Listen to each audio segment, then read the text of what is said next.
जी, इस वक्त हम मौजूद हैं कराची के एक अहम तरीन इलाके कायदाबाद, जिसे मिनी सदर भी कहा जाता है, यानी कि दूसरा मसरूफ़ तरीन बाज़ार। ये गुल शीरी एक दुकान है स्वीट की, उसके सामने हम खड़े हैं और यहाँ पर आज गोश्त की मंडी लगी है, यानी कि कुर्बानी के गोश्त की मंडी है। ये गोश्त यहाँ पर फ़रोख्त होता है 300 रुपये किलो से लेकर 500 रुपये किलो तक। और हैरत अंगेज़ तौर पर फ़रोख्त करने वाले जो लोग हैं वो हिंदू कम्युनिटी से ताल्लुक़ रखते हैं। ये शहर से गोश्त जमा करते हैं और यहाँ लाकर फ़रोख्त करते हैं। इसके बारे में हमने मकामी लोगों से पूछा कि ये क्या माजरा है, यहाँ पर ये गोश्त क्यों फ़रोख्त हो रहा है।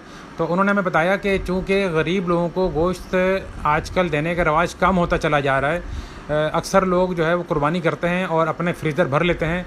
तो जब गरीब लोग गोश्त से महरूम रह जाते हैं तो वो यहाँ पर आकर 300 रुपये या 500 रुपये किलो गोश्त लेकर अपने घर में जाके अपने बच्चों का पेट पालते हैं, क्योंकि अक्सर गरीबों को आजकल साल भर में भी मुश्किल से गोश्त नसीब होता है।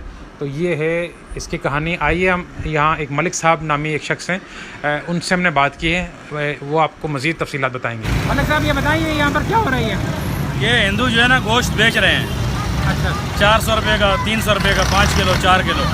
क्योंकि हमारे मुसलमान भाई हैं जो वो बेचारे जिनको नहीं मिलता है वो मजबूरी में ख़रीद रहे हैं, क्योंकि बाकी लोग डीप फ्रीज़र में लगा देते हैं। हर बंदा अपना अपना हिस्सा उठाता है, घर ले जाता है।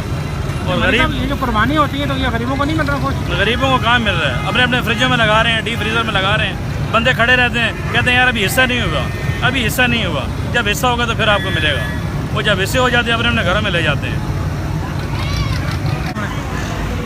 ये है हिंदू भागड़ी लोग। अच्छा, इनको लोग वहाँ से गोश्त देते हैं, लेकिन ये नाजायज़ करते हैं, यहाँ आके भेज देते हैं। खुद तो ये गोश्त खाते नहीं है, बेचने के लिए ले आते हैं। ये तो यहाँ पर बेच रहे हैं गोश्त।